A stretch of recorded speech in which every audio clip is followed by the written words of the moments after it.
کبھی سوچا ہے کہ جب وہ ادارے جنہیں ہم مقدس مانتے ہیں، چاہے وہ مذہبی ہوں یا ریاستی، خود ایک ہتھیار کے طور پر استعمال ہونے لگے تو کیا ہوتا ہے؟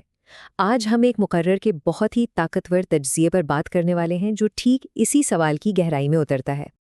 تو دیکھتے ہیں کہ آج ہم کن کن نکات پر بات کرنے والے ہیں۔ ہم شروعات کریں گے کہ کیسے تاریخ کو یاد کرنے کا طریقہ غلط استعمال ہوتا ہے، پھر دیکھیں گے کہ یہی تصور ایک عظیم مذہبی شخصیت اور ایک جدید ریاستی ادارے پر کیسے لاگو ہوتا ہے، اور آخر میں اصلاح کے لیے اٹھنے والی ایک نئی آواز کا جائزہ لیں گے۔ تو بات شروع ہوتی ہے ایک بہت ہی بنیادی سوال سے، کیا ہم تاریخ اور اس کی عظیم شخصیات کو اس طرح یاد کر رہے ہیں جس طرح کرنا چاہیے؟ مقرر اپنے تجزیے کا آغاز اسی نقطے سے کرتے ہیں۔ مقرر یہاں دو بالکل مختلف طریقوں میں فرق بتاتے ہیں۔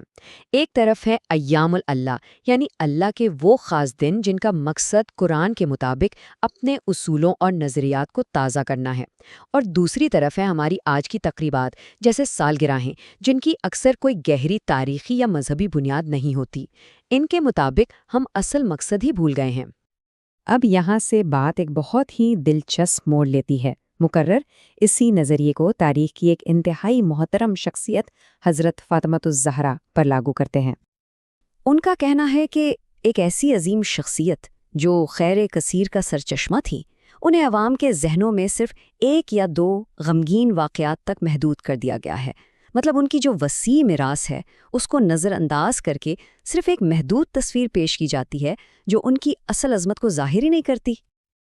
اور اسی سے جوڑا ہے اس پورے تجزیے کا مرکزی خیال، ازاری استفادہ۔ یہ ایک بہت اہم اصطلاح ہے۔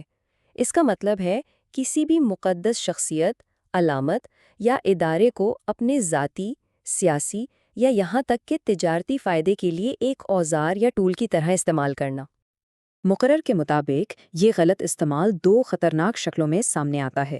ایک تو یہ کہ ان مقدس شخصیات کو فرقہ وارانہ لڑائی اور نفرت کا موضوع بنا دیا جائے، اور دوسرا ان کی یاد کو ایک کاروبار میں بدل دیا جائے جہاں مذہبی خدمات انجام دینے کے لیے بھاری بھرکم فیسیں وصول کی جائیں۔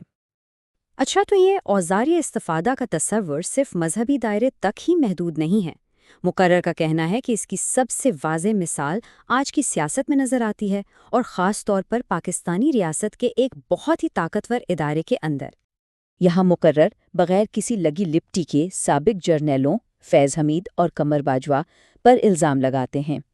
ان کا کہنا ہے کہ ان لوگوں نے اپنے ذاتی اور سیاسی مفادات کے لیے اسی ادارے یعنی فوج کو کمزور کیا جس نے انہیں عزت، رینک اور طاقت دی تھی۔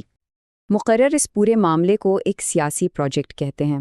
وہ قدم بقدم اس کی وضاحت کرتے ہیں، کیسے ایک لیڈر کو چنا گیا، مخالفین کو راستے سے ہٹایا گیا، سوشل میڈیا کے ذریعے ایک کلٹ بنایا گیا، اسے اقتدار میں لایا گیا، اور پھر جب بات بگڑی تو اسے ہٹا دیا گیا، لیکن آخر میں یہ سارا پروجیکٹ بنانے والوں کے ہی گلے پڑ گیا، جس کا نتیجہ 9 مئی کے واقعات کی صورت میں نکلا۔ تو ان سب واقعات کا نتیجہ کیا نکلا؟ ایک ایسا موڑ آیا جو شاید پاکستان کی تاریخ میں پہلے کبھی نہیں آیا تھا۔ جی ہاں، پاکستان کی تاریخ میں پہلی بار ایک اتنے بڑے رینک کے جنرل کو فوجی عدالت سے 14 سال قید کی سزا ہوئی۔ مقرر کے نزدیک یہ ایک بے مثال قدم تھا، ایسا کچھ جس کا پہلے تصور بھی نہیں کیا جا سکتا تھا۔ لیکن یہاں ایک بہت ہی اہم نقطہ ہے جسے سمجھنا ضروری ہے۔ مقرر کا ماننا ہے کہ یہ احتساب کسی ادارہ جاتی تبدیلی کا نتیجہ نہیں، بلکہ یہ موجودہ آرمی چیف عاصم منیر کا ایک ذاتی نظریہ ہے، اور یہی وجہ ہے کہ وہ یہ سوال اٹھاتے ہیں کہ کیا یہ اصلاحی عمل ان کی قیادت کے بعد بھی قائم رہے گا؟ اب فوج کے اندر شروع ہونے والی احتساب کی یہ لہر صرف وہی تک محدود نہیں رہی، بلکہ اس کی گونج اب پورے معاشرے میں اصلاح کی ایک بڑی پکار بن رہی ہے۔ اور اس کا ثبوت مقرر ایک حالیہ قومی کانفرنس سے دیتے ہیں، جہاں ریاسی قیادت نے علماء کو وہی کام سونپے جن پر یہ سارا تجزیہ شروع ہوا تھا، یعنی فرقہ واریت ختم کرنا، تنگ نظری کا خاتمہ کرنا اور قوم کو جوڑنا۔ دوسرے لفظوں میں مذہب کے اوزاری استفادہ کو روکنا۔ تو یہ ساری گفتگو ہمیں ایک آخری اور سب سے بڑے سوال پر لا کر کھڑا کر دیتی ہے۔